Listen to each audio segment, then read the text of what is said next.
महाराष्ट्र सभापती महोदय, कुठलंही असलं अशा पद्धतीने जे कोणी कारवाई करतील त्याच्यावरती एकसारखीच कारवाई केली जाईल, कठोर कारवाई केली जाईल. सभापती महोदय, महाराष्ट्र इलेक्ट्रिक वाहन धोरण 2025 बाबत या सभागृहामध्ये मी काही माहिती देऊ इच्छितो. महाराष्ट्र राज्यामध्ये इलेक्ट्रिक वाहनांना प्रोत्साहन देण्याच्या अनुषंगाने पर्यावरण व वातावरणीय बदल विभागाने दिनांक 23/7/2021 रोजीच्या शासन निर्णयान्वये महाराष्ट्र इलेक्ट्रिक वाहन धोरण 2021 जाहीर केलं होतं. सभापती महोदय, सदर धोरणाच्या अंमलबजावणीचा कालावधी 31/3/2025 पर्यंत होता. त्यामुळे माननीय मंत्रिमंडळाच्या मान्यतेने 23/5/2025 रोजीच्या शासन निर्णयान्वये महाराष्ट्र इलेक्ट्रिक वाहन धोरण 2025 जाहीर करण्यात आलं. सदर धोरणाच्या अंमलबजावणीचा कालावधी 31/3/2030 पर्यंत आहे.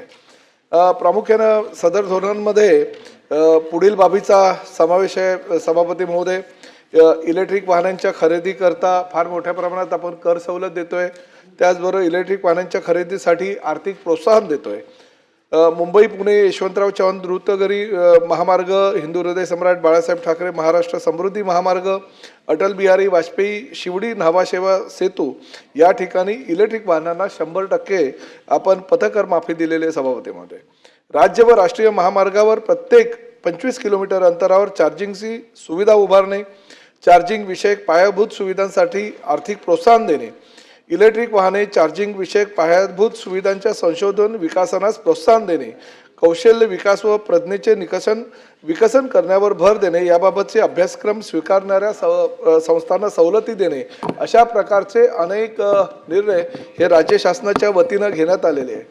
एसटी महामंडळाचा अध्यक्ष या नात्यानं मी एक जबाबदारी निश्चित केलेली आहे. अध्यक्ष महोदय, आज एसटी महामंडळाकडे जवळजवळ 14,000 आणि 8,000 अशा 22,000 साध्या बसेस आहेत.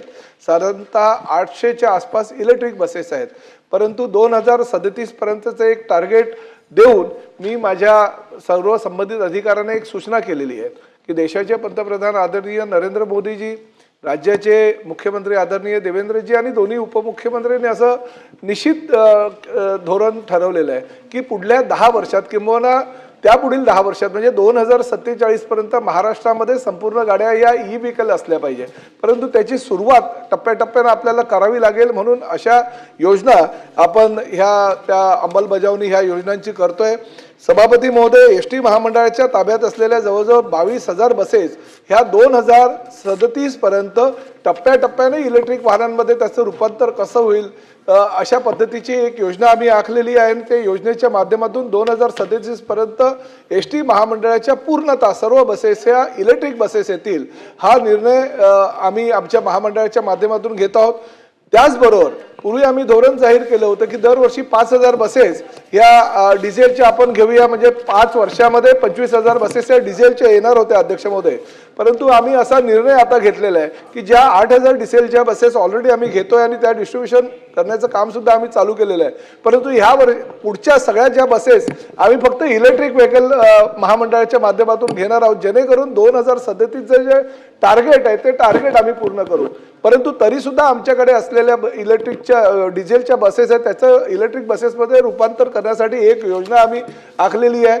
आणि त्याचबरोबर महाराष्ट्रामध्ये पूर्ण महाराष्ट्रभर पुढल्या 10 वर्षामध्ये ठिकठिकाणी जास्तीत जास्त मोठ्या प्रमाणात चार्जिंग स्टेशन कसे निर्माण होतील, आमचे सगळे डेपो आहेत, आमचे एसटी स्टँड असतील, त्या ठिकाणी चार्जिंग स्टेशन कसे निर्माण करता येतील, जेणेकरून इलेक्ट्रिक बसेस जर आमच्याकडे आल्या तर प्रत्येक बसेससाठी हे चार्जिंग स्टेशन आम्ही निर्माण करण्याचा प्रयत्न करतोय. सोलरच्या माध्यमातून आम्ही विजेची बचत तर करतोच आहे, परंतु नवीन त्या सोलरच्या माध्यमातून वीज आम्हाला चार्जिंग स्टेशनसाठी लागेल, त्यासाठी आम्ही वीज निर्मितीचा सुद्धा एक प्रस्ताव एसटी महामंडळाच्या माध्यमातून घेतलेला आहे. सभापती महोदय, जास्तीत जास्त मोठ्या प्रमाणामध्ये पर्यावरणाचा विकास व्हावा, पर्यावरणाचा ऱ्हास होऊ नये याची भूमिका आमच्या डिपार्टमेंटने घेतलेली. आणि भविष्यामध्ये या योजनेला आता जरी काही प्रमाणामध्ये थंड प्रतिसाद मिळत असेल तरी भविष्यामध्ये पुढल्या 10 वर्षामध्ये अतिशय चांगले प्रतिसाद मिळेल.